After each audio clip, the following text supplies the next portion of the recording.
Hello and welcome to episode 129 of The Pitcher or the Hitter, the podcast by the M-SABR Dynasty League for the M-SABR Dynasty League. I am Cam.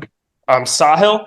And I know this is just a podcast for the Dynasty Baseball League, but I think this is perhaps the biggest couple days in M-SABR Dynasty sports fantasy history. We've got a crazy exciting hockey draft tonight. A lot of intrigue already. We're recording just before the draft, but you'll be hearing this after the draft. We've got tomorrow night, as of recording, Tuesday night, is the first ever Gallardo Dynasty first-year player draft. So a lot of fun there. And in our baseball league, we just this morning had the largest trade in league history. So there's so much going on. Yeah, I mean, this is insane. Last week, I feel like we were kind of talking about, there wasn't really much going on. It's going to be a short episode, whatever. And then this week delivered. It was everything we kind of hoped.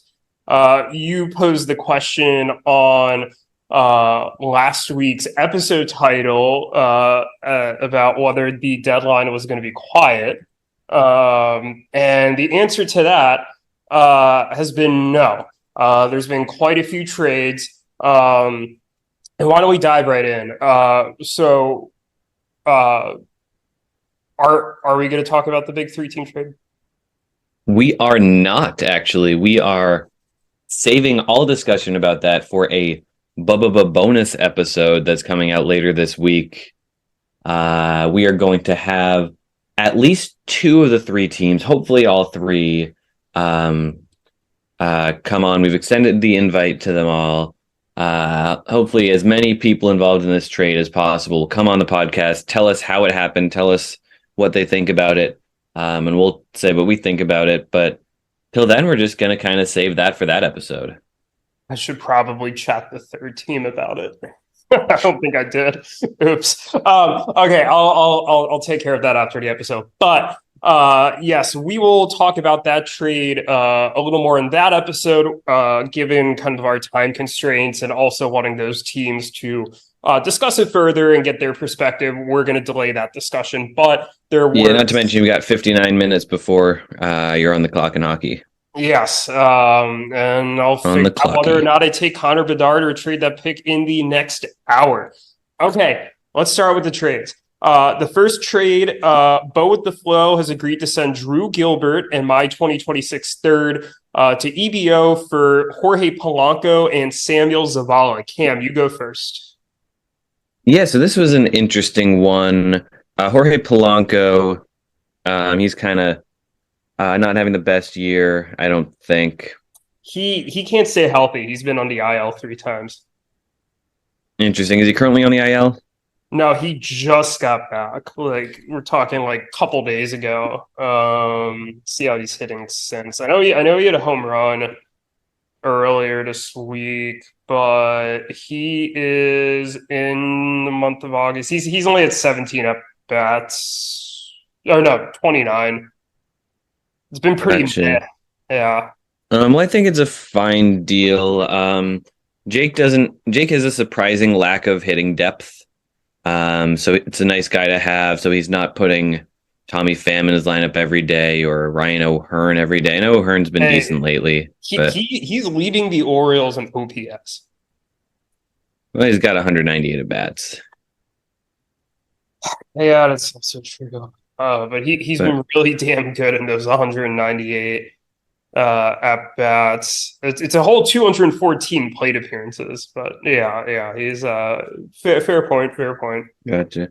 Yeah, Polanco's been struggling, but this helps give Jake some lineup depth. I think it's Polanco's in a very similar boat, I'd say, to Jeff McNeil, where they're both having a down year, but they're a fine back of the lineup utility spot guy for a team that's got some star power hurt and maybe it has a little bit less lineup depth than they hope.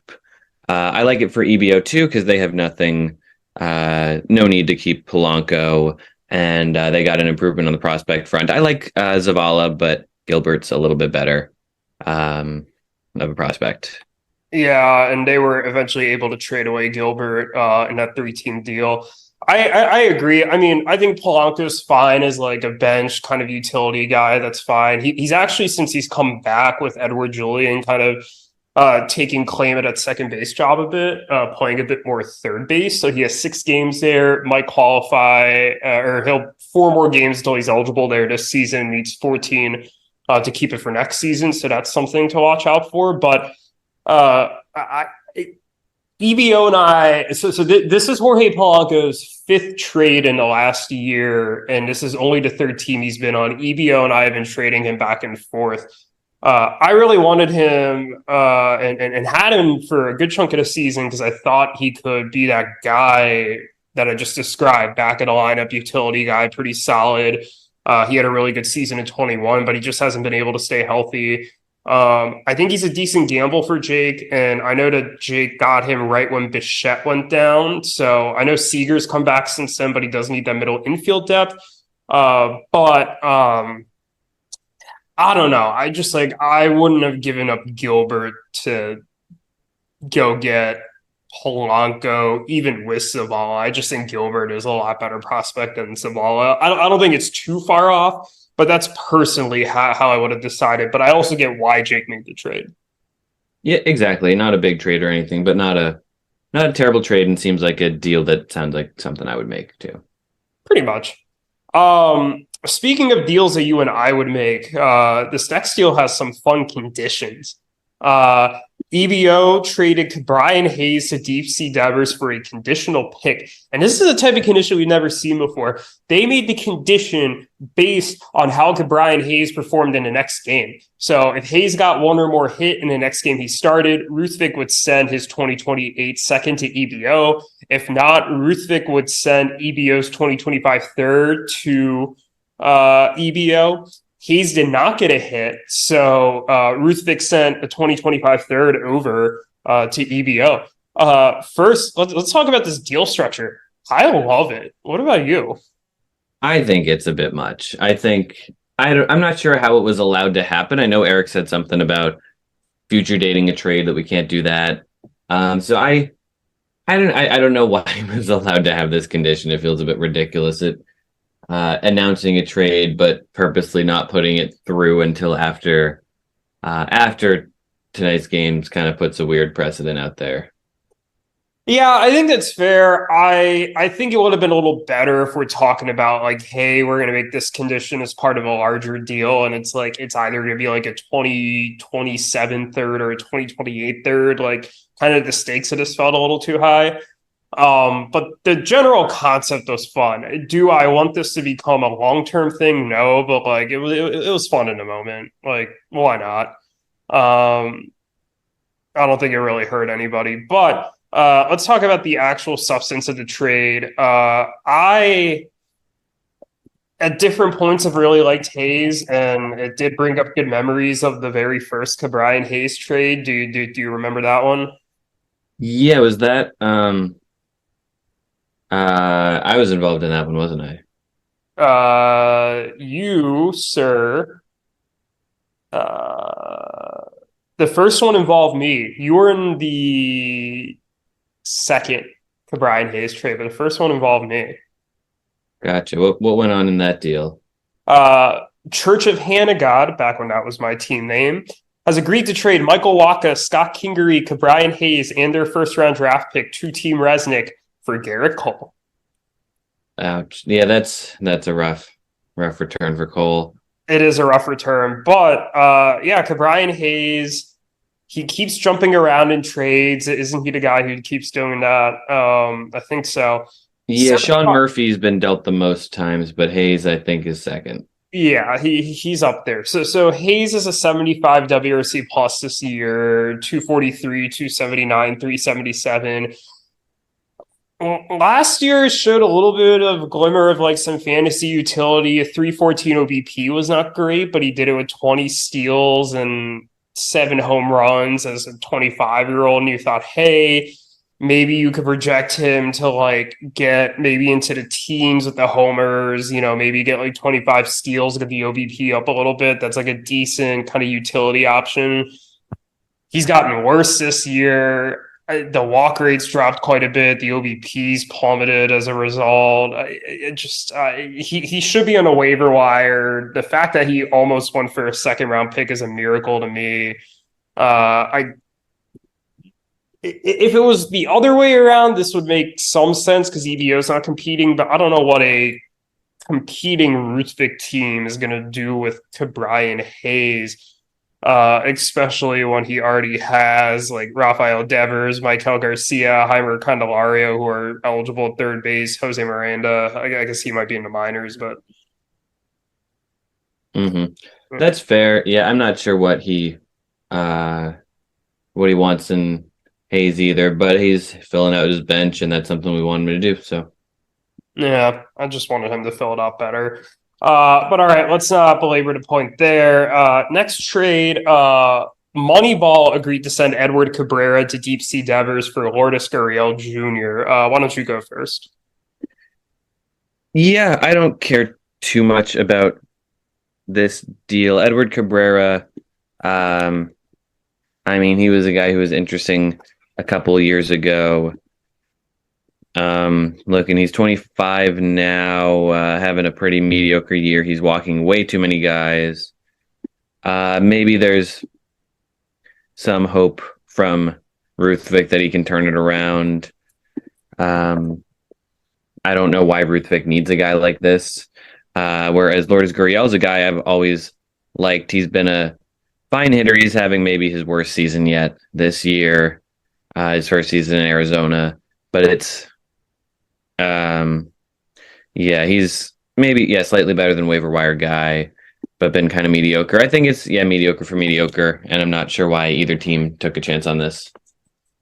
Yeah, I'm not a big Edward Cabrera guy. I think Cabrera just walks way too many guys. I know he gets slotted in Ruthvik's NPI right now, so it's kind of convenient for him.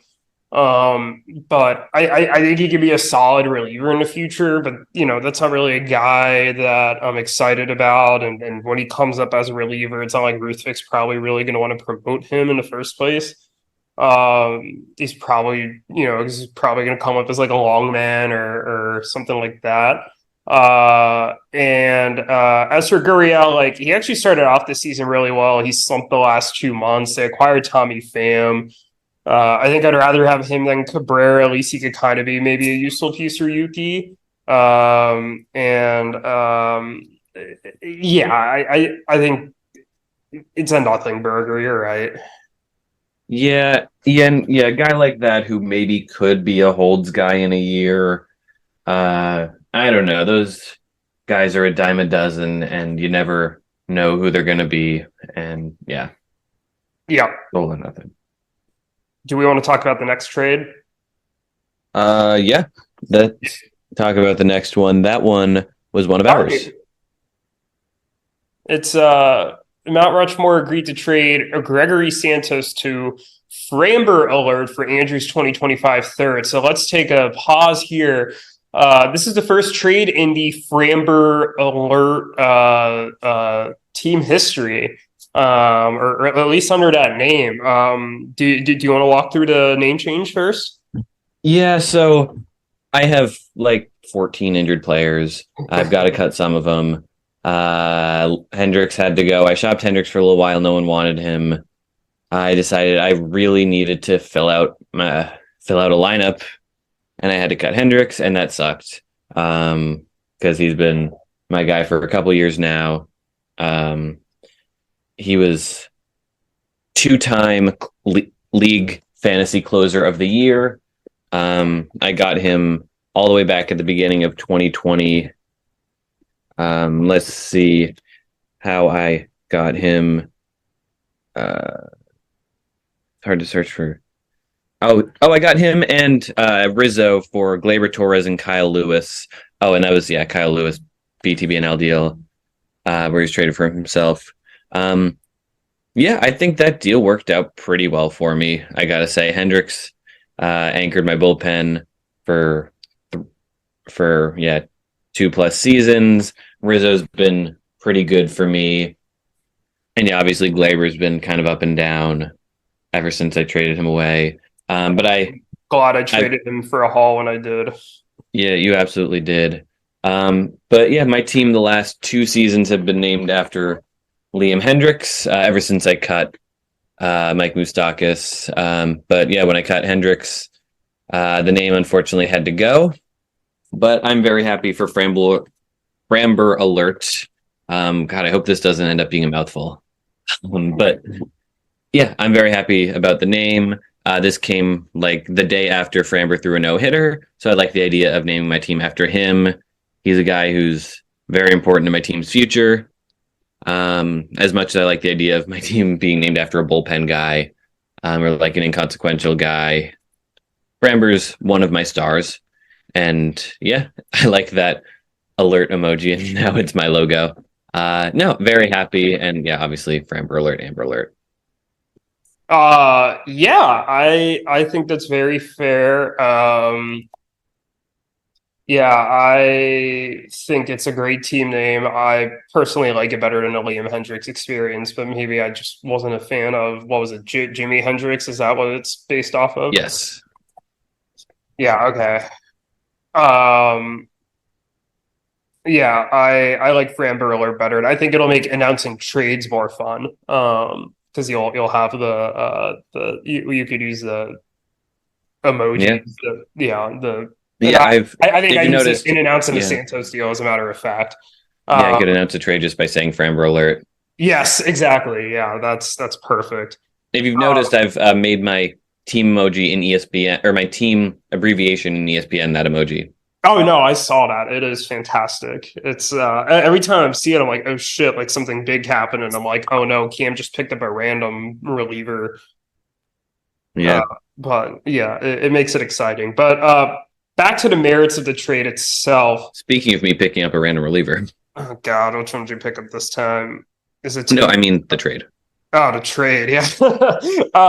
Yeah, so Gregory Santos or third. I had a roster log jam, which I'll get into when we talk about my team, but and had picked up Santos right at the deadline. Thinking that like, hey, now that Graveman's gone, he could be the closer. I thought maybe I'd keep him, for a little bit as like an extra source of saves after I traded away Diaz. Decided he was expendable and pass him along to you. And I got a third round pick for a guy I'd cut, so I feel pretty happy about that. You could explain why you got Santos, and I think there's a lot of good reasons for why. Exactly. Yeah. With Hendricks going down and Scott McGough losing his closer's job, I saw an opportunity to acquire a guy who just was named closer after the White Sox. Well, they lost Hendricks too, and they traded Graveman away and Ronaldo Lopez. Santos is 23 years old, and he has a 2.39 FIP. So I made a really low risk deal and I'm thinking the upside is that, hey, maybe by this time next year, he's a top 5 closer, dynasty wise. Yeah, I think it's pretty bold to say maybe top 5 closer dynasty wise, but I mean I do kind of get shades of like Alexis Diaz's rise, right? He's like a good reliever on a bad team. Although I do think Diaz was a bit better. And then all of a sudden this year he's just really popped off, even though there was maybe some doubts about his game going into the season. Yeah, I think it's a good gamble for you. I also understand why I moved on. I think it's a classic win-win trade that you and I seem to make quite a few of. Exactly. And yeah, it's a very Cam deal, I think. A very Cam deal. Yeah, it gives me Cam vibes. It's just like it's like the apple picking of trades, I must say. Exactly. Yes. Gregory Santos is like apple picking. Do I even explain it, or do I just let people try to guess what I mean when I'm saying? Let's move on. Okay, great. This next trade was kind of interesting and a 1-for-1 deal. Lots of 1-for-1 deals this week. But Deep Sea Devers agreed to trade Brady Singer to EBO for Michael Lorenzen. Lorenzen is a guy who I think is just going to crash and burn in Philly. I think he's been benefiting from that ballpark. and playing in a weak division. And I think he's going to get eaten alive in Philly. He feasts upon teams that are under 500 and is really bad against teams over 500. And like he's got to play Atlanta and Miami. And I know the Mets sold, but that offense still has some interesting pieces. And there's some other strong teams in the NL. I'm not buying it. Singer's a little more interesting, but there's a reason he was on the waiver wire for a couple of days, he's been on and off the waiver wire, and then he had only been on a roster for a couple of days. He's a 2-pitch pitcher, which I feel like limits his upside. I think last year was kind of what the best case scenario is for Singer. Now he has been really good over his last 8 starts. Maybe he's figuring something out, but to me, unless he gets that third pitch and is really able to develop it, I have a hard time viewing him as like a top starter asset. That being said, I think EVO probably wins this deal because I'd rather gamble on Singer figuring it out, especially with the performance he had last year, than I do like Lorenzen keeping this up when it's clearly unsustainable. Yeah, it's tricky. And Lorenzen's, I agree, probably not super sustainable, but I think he's probably the slightly better short-term pitcher. Singer's not much of anything, but he's still young and he has some buzz. I really wanted to trade for him going into 2021. He's 27 now, but there's still maybe something there. I don't a lot of trades I don't care about this week, I gotta say. Yeah, there are a lot of trades this week that I don't particularly care about as well. They're all minor deals that did build up to one big deal. But this next deal I think was actually my favorite deal of the week. Except for the big one. Oh, except for the big one. Apologies to the big one. But Moneyball traded, you know what? This was my favorite one. Screw the big trade. Moneyball traded Alex Kiriloff and Mason Montgomery to Team Resnick for Chas McCormick, Ryan Clifford, and Xavier Isaac. Why don't you go first? Yeah, so Isaac and Clifford are two guys who've kind of been rising up some boards lately. I kind of dig them. Especially Xavier Isaac. He may be the best. He's a first baseman, but he's really looking good in single A. And yes, it's single A, but he's only 19. He's walking a ton. He's hitting for power. He's even stolen 8 bases. I'm a Xavier Isaac fan. Ryan Clifford, I know less about. I know he's rising up boards. Okay, he's a Mets guy. He was traded. Oh, he was in the Verlander deal. He was the other piece. Gotcha. Yeah, he was killing it for Houston. I'm worried he strikes out a little too much. His walk rates have been solid all through the minors, though. Although they were a little down this year in high A for Houston. This is two interesting prospects Yuki got. And of course, with Isaac being a Rays prospect, I'm sure he was happy to get him. Kiriloff, I don't care about. Mason Montgomery, I don't care about too much.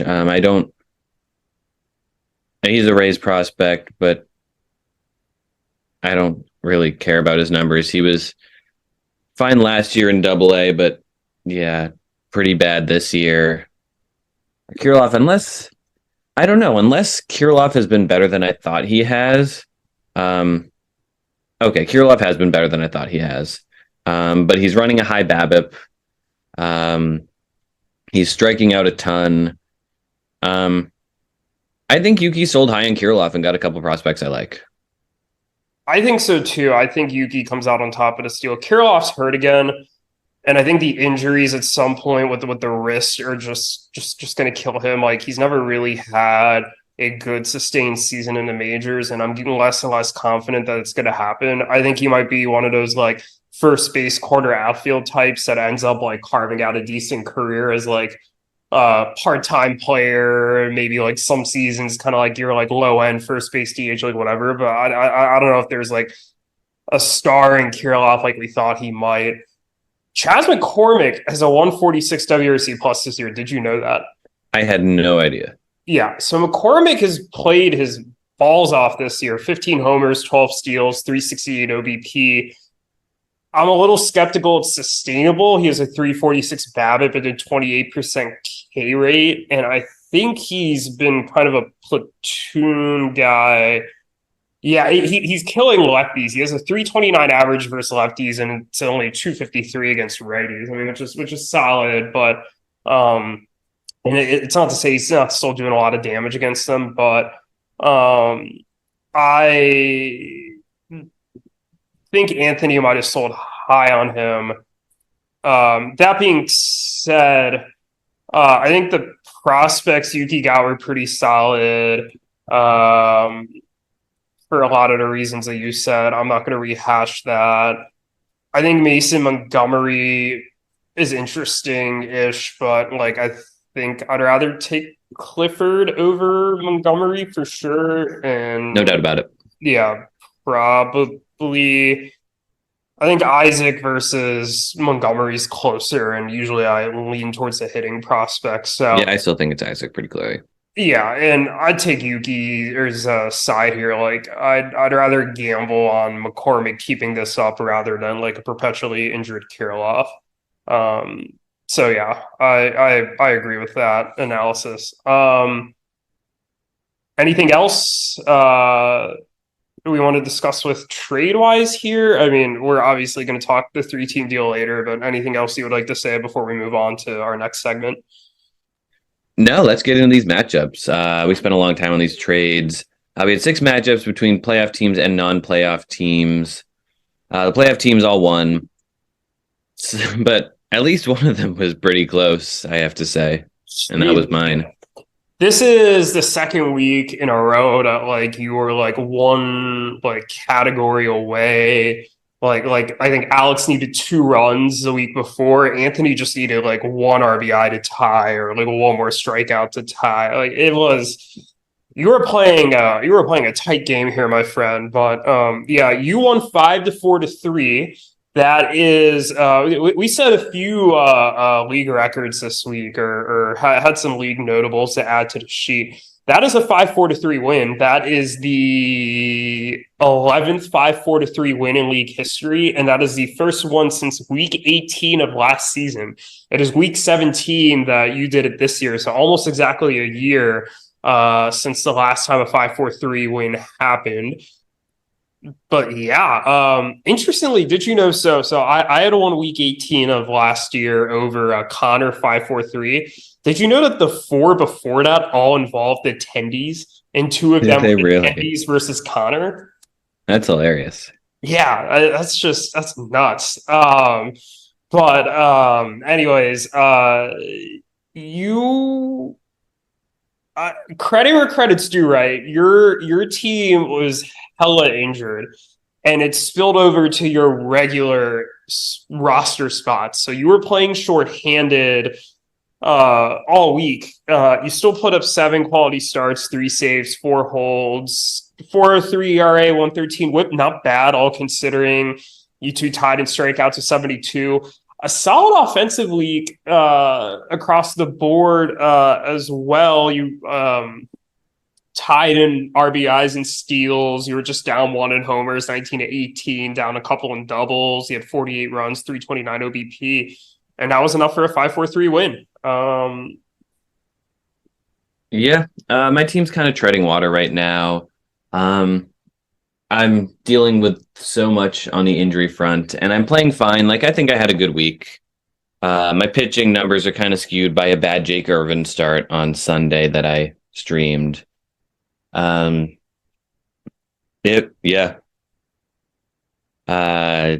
hard to know what direction to take my team in because I don't have any spots for anyone because all my guys are hurt.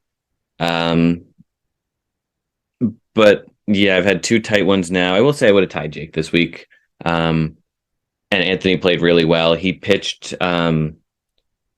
Yeah, let's talk about Anthony's pitching because this was kind of when we brought him on in the offseason, what we were expecting him to do this year. He struck out 72 guys, had 6 quality starts, phenomenal ERA and WHIP. He got, Andrew Heaney had 11 2/3 shutout innings. He was paddocked on Sunday, and had he finished out that quality start, we would have had a rare 4-4-4 tie. Oh no, that would have been so awesome. God damn it. That would have been our first one in league history, right? Maybe there was one in early years, but I don't. No, it is our first because the matchup's one carrying. Oh no, but that's just matchups of one carrying five or fewer. I'll check. I'll check. You keep talking. I'll check. Um. Okay. I know where to go to check. So go Cool. ahead. Go ahead. Yeah. So that would have been something. Something No, it else. never happened. No, never happened God before. damn, never happened. Glad it didn't happen this week. But he had a really good week from Alcantara. Strong bounce back start from Alec Manoa. Good bullpen work from AJ Puck. Good week from Brandon Fott. Which you're going to have a decision to make on soon in Gyarados Dynasty. He's close to that 50 inning limit. But yeah, great week from Anthony overall. And hitting wise, he hit pretty well, like almost exactly as well as I did, considering how many categories we tied. With a good week from Jazz Chisholm. Good week. You got 5 RBI from Votto. Votto hit 3 home runs. So good week from a few of his guys. As for my team, Cal Raleigh, I'm doing the 2-catcher thing now. I picked up Cal Raleigh because I need a bench bat, and Cal Raleigh has been on my team all week. He was on my team the whole week, and he hit 3 home runs in my lineup. So I'm happy to stick with him. I've kind of been relying on guys like Luis Rengifo, who was maybe my best hitter this week. He had a 370 on base. He homered twice. He's quad eligible, scored 4 runs. I think Luis Rengifo's a guy who's going to stick on my team for a little while. Yeah, he's having a nice season. That's a good shout out. Yeah, especially now that Zach Neto's down again. I'm kind of buying into Rengifo. He was fun fact, back in 2018, he was on my prospect sheet. Oh, really? That's fun. He is fun. No idea. He was, I remember scoping him out, picking him up. He's quad eligible. May he be the replacement for quad eligible Brendan Donovan? Yeah, I may have to cut Brendan Donovan, huh? I don't want to have to think about that because I like Brendan Donovan a lot. First. But I had looking at my pitching here, Jake Irvin struggled, but he did strike out 6, which tied strikeouts. Although I may have won whip, had an up and for Irvin start. We'll never know. Charlie Morton had 1 really good start and 1 really bad one. Erod had a good start. Jordan Montgomery had a very good start. Tim Meza got me a couple very crucial holds in the bullpen. But I got to say, matchup MVP, of course, Framber Valdez. He threw a no-hitter. We're having a Framber alert here in the matchup MVP section. Strikeout 7, no-hitter, only walked 1. And that, helped my whip almost be in play. There you go. Yeah, I think you summed that up nicely. Anything else you would like to say about your matchup, or are we ready to move on to the next matchup? I guess just one last thing is that I was trailing most of the week, and then I took a big lead Saturday night, and then Anthony almost brought it back. So a lot of fight in his team. He killed it on Sunday. Even like Ezekiel Duran had a pinch hit home run on Sunday, which flipped that category. So just a lot went his way on the last day, just not quite enough. Yeah, no, absolutely. Just not enough. And I think I speak for most of the league when I say I'm ashamed or I'm saddened that it wasn't enough. But in advance. Speaking of matchups that looked like it could be an upset, let's talk about Erik v. Daniel and Matt. Daniel and Matt had the lead as of Saturday. They entered Saturday with a 5-4 lead over Erik. And unfortunately, Erik's team did what your team so often does not do on the weekends, and that is just flat out dominate. Erik ended up winning 10-1. You could never have recognized or thought that Alex or that Daniel and Matt had even led at any point in the matchup. Although they were able to keep it close in a bunch of categories. They only lost doubles by 1, RBIs by 1, steals by 1, holds by 1. ERA was close-ish. Saves, they were tied. So they lost, but they kept it competitive at least. But Erik was able to do just enough in each of the categories to pull out a win. Yeah, a lot just went right for Erik on Sunday, and a lot went wrong for Daniel and Matt on Sunday, unfortunately. They had a 241 on base to his 371. They had a 565 ERA to his 2 even. It was just not in the cards for them, unfortunately. And yeah, like you said, it was a 10-1 final that you never would have realized was close. They did get a lot of good performances, though, despite losing, particularly from James Outman. Yeah, he had a decent week. Hasn't been great since they acquired him a few months ago.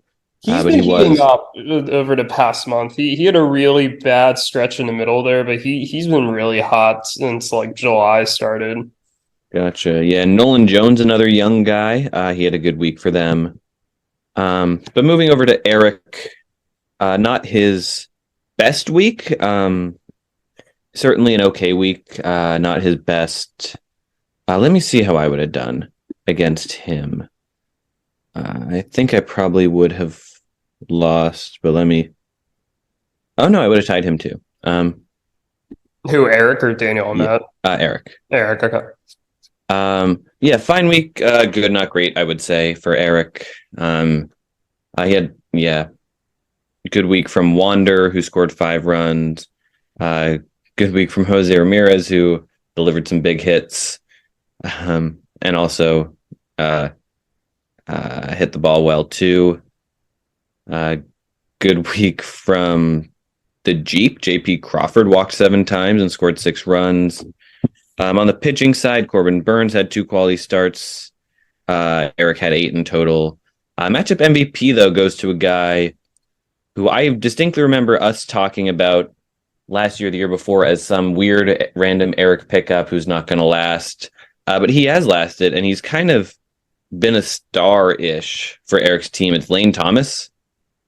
Lane Thomas has 19 home runs this year. He had 3 of them this week. He drove in 10 runs with a 391 on base, also stole a couple bases. I'm on the Lane train. On the Lane train. All right. That's a good call. He's been having a nice season.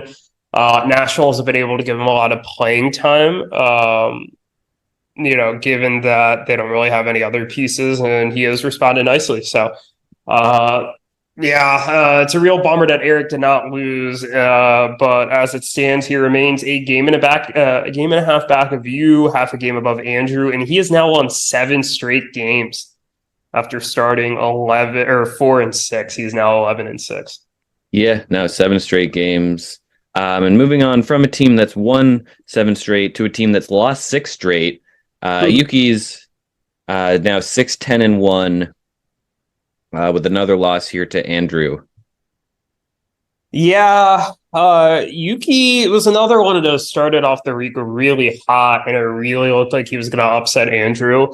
And then Andrew just kind of slowly chipped away, and Yuki's bullpen decided to do the thing that Yuki's bullpen does from time to time, and that's just implode all over the place. He had like a 0.84 ERA going into like late Thursday, early Friday, something like that, and ended up with a 4.69 ERA, lost that category.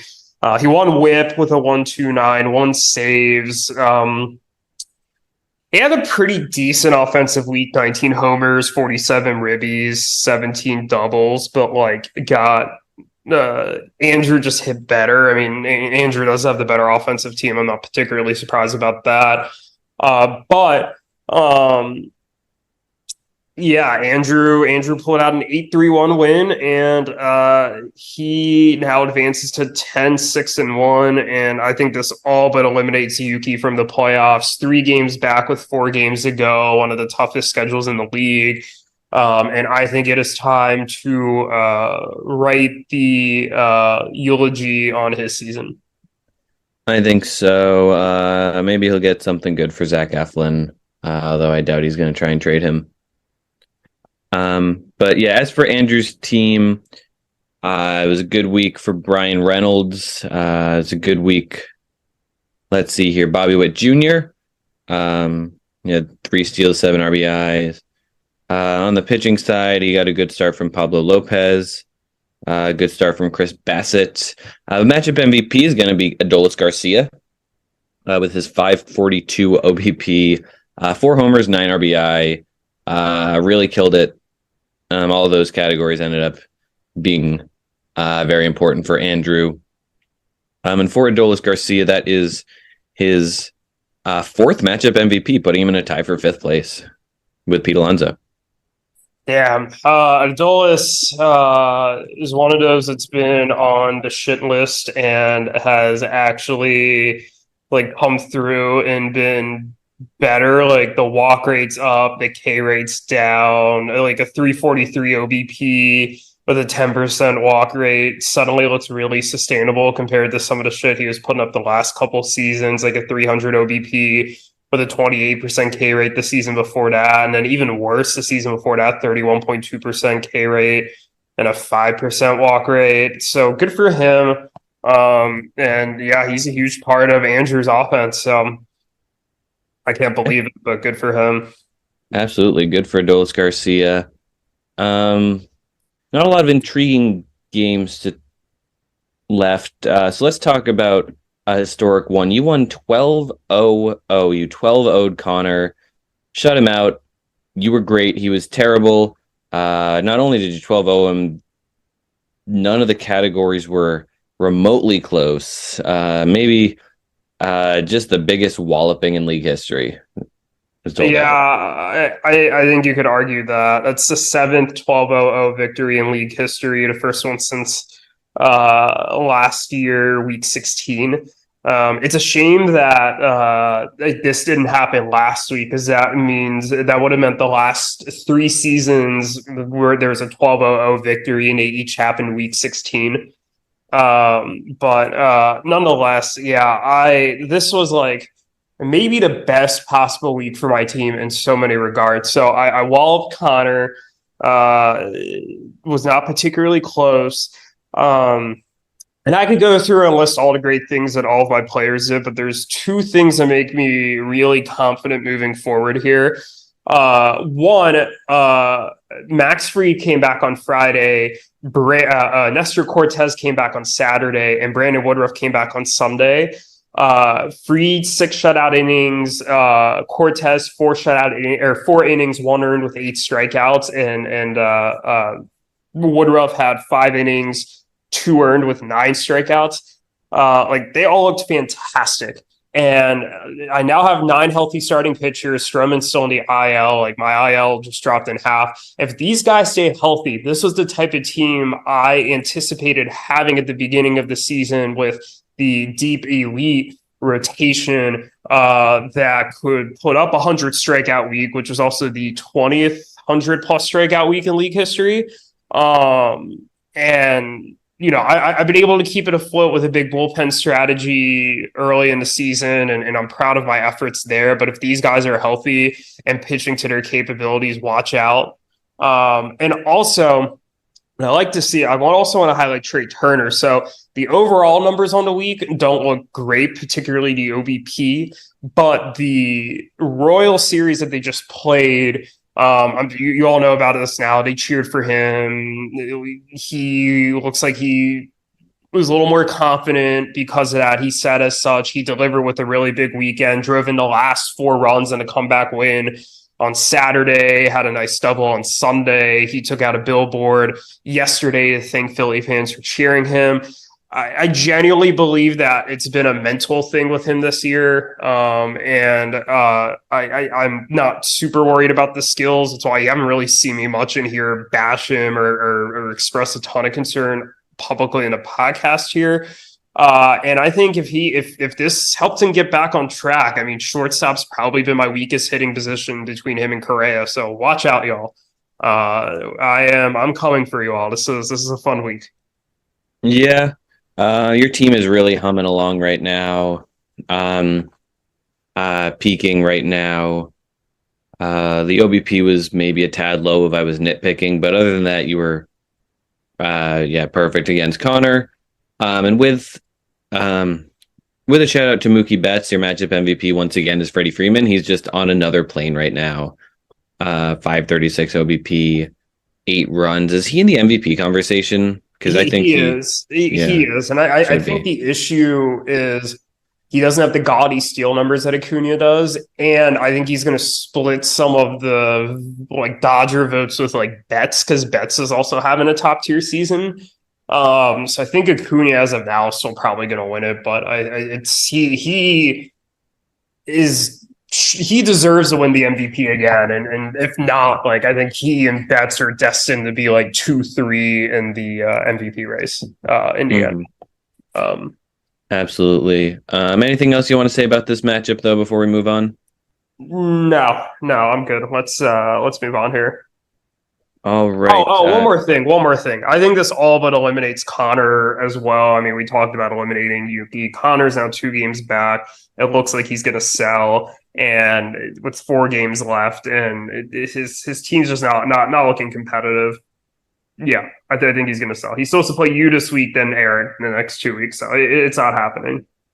No, it's not happening, and it sucks that the playoff field is pretty much set, except for the order. But yeah, no, that's kind of how it is at the moment.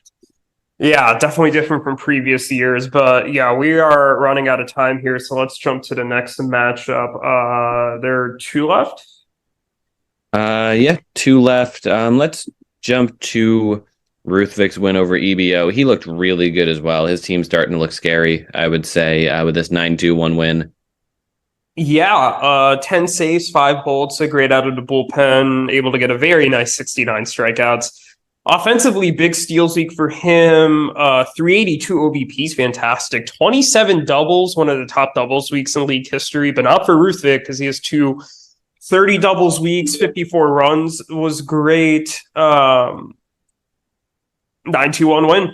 Simple as that. Yeah, simple as that. Brian Hayes was terrible.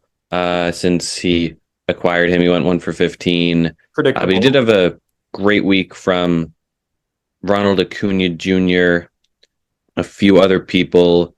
Someone named Davis Schneider went 4 for 5 in his lineup. I have never heard of Davis Schneider.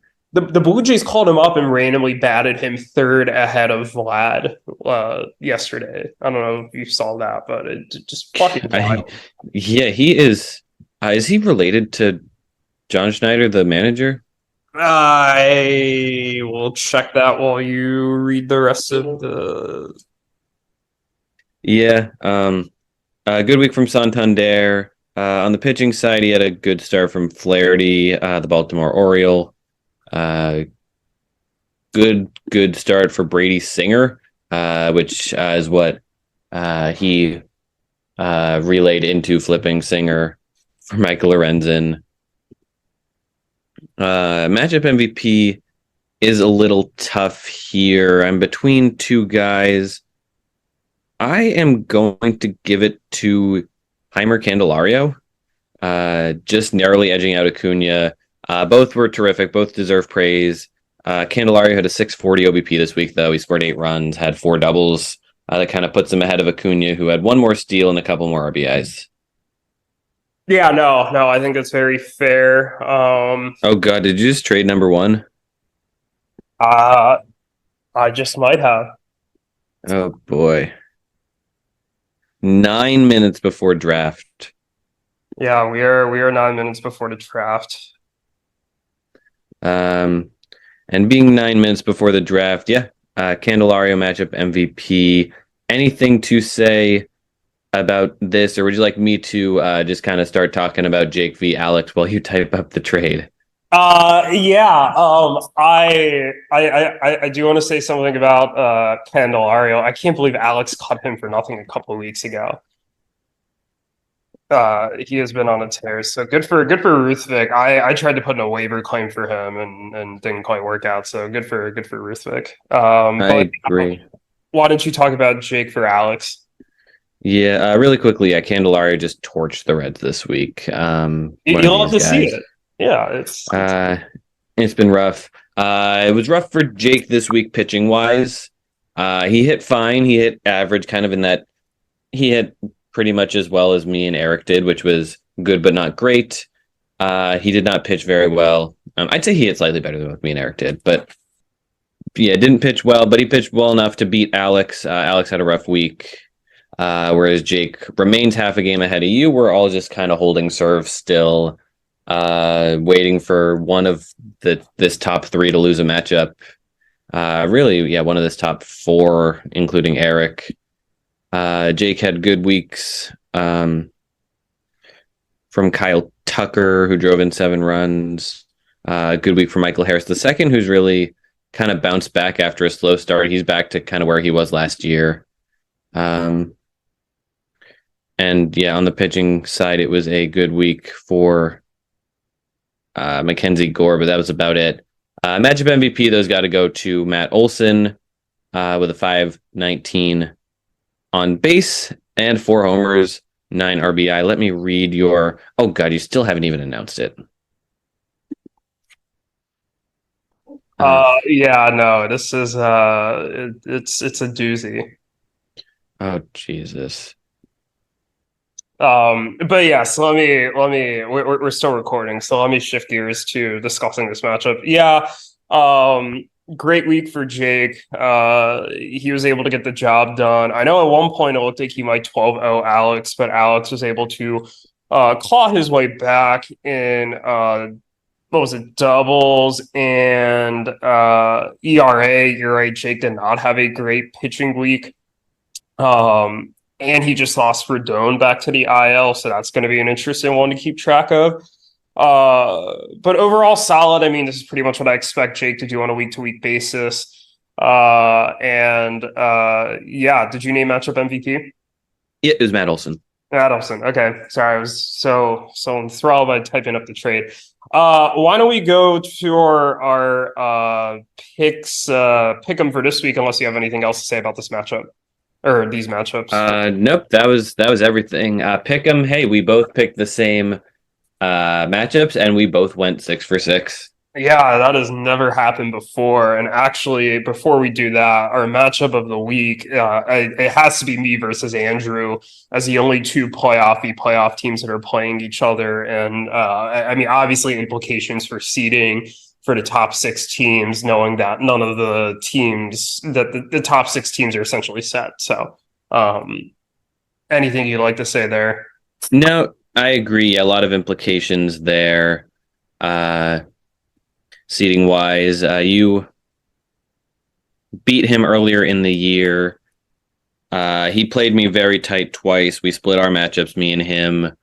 So on one hand, I'd like to see you lose so I can get to passing you. But on the other hand, if he beats you, then maybe he's in play for passing me because he's got the tiebreaker. I still... oh, Jesus Christ. Travis Sanheim for a player to be named later. Oh, my God. Oh, yes. Oh, and he traded for himself. Jesus. Oh, that was great. Oh, totally worth it. Yeah, Greg and I have playing this for like half an hour. God. Well, congrats on holding on to Bedard, I suppose. Let's pick these matchups and get out of here. Yeah. Okay. Yeah, we both. I'm still winning. We don't need to count. They don't know what the numbers are. I'm winning by the same amount I was last week. Yeah. So yeah, we've almost timed this right. We have 4 minutes until the draft starts. Cam, you may read yours off. I suspect we might have the same picks again this week, honestly. Yeah, I think I'll beat Conor because I'd be a lot more worried about this if Conor didn't look the way he did against you this past week. I think Ruthvik will... I don't know. I think Ruthvik and Anthony are going to tie, you know? Why not? Anthony played me really tight. I'm starting to buy back in on the pitching. Ruthvik played really well this past week, but he's been so up and down. He's due for a stinker of a week. I think they're going to tie. I think Jake will beat Yuki. I think Erik will beat the Elders. I think EBO is going to beat the Drury, but it could be close. And I'm tempted to pick the Drury, but I've picked them twice in the last 3 weeks. I'm not going to do that again. And I think it'll beat Andrew. You said Jake over Yuki. Yes. Okay. I'll pick myself to beat Andrew. As we speak, I know it's kind of cheating, but I have an 18 RBI advantage on him, and it's 9:57 p.m. on Monday, so I'm feeling good. But I also probably just jinxed myself by saying that, so we know how that goes. But whatever. I'll pick EBO. I'll pick Ruthvik over Anthony. I'm not confident Anthony's going to keep it up twice. I'll pick you. I'll pick Erik, and I'll pick Jake. All right, there you have it. Looks like Davis. I'm not sure if you looked it up, but Davis Schneider and John Schneider are not related. They are not related. Yeah, I saw that. That is an Aaron bummer. But it's just how it goes sometimes. But all right, it is 9:58 p.m. We are 2 minutes away from the hockey draft. A major hockey trade just went down, and I am excited. I know you are excited. Cam, I will see you in 2 minutes on a whole nother Zoom call. All right. Last word before we go. I saw a highlight on X of a high school hitter named Cale Fountain who just hit a mammoth home run. Cale Fountain, keep that name in mind, perhaps for next year's draft. Dude, that is an elite name, Cale Fountain. I am 100% tracking. Cale Fountain, Fountain of Kale. There you go. All right, till next time. Till next time. Equipped with strong determination plus some knowledge that can make him rich. I'm not conceited, just the one that I believe in. Probably why I'm well respected in the places that I frequent. But every single season, haters spreading like diseases. Tell them heathens they can never hold me down like they bulimic. Look, I know that I'm a lot to handle at first. I'm making a mark with all of my art. You watching a vandal at work. They want the next big thing, we'll tell them cancel the search. Cause now they see my name buzzing, it's an Amber Alert. It's Vin. Thank you for nope. Slipped into my phone answering at work intro. That was oh my, that's amazing. Oh god, you gotta keep that one in. Oh lordy.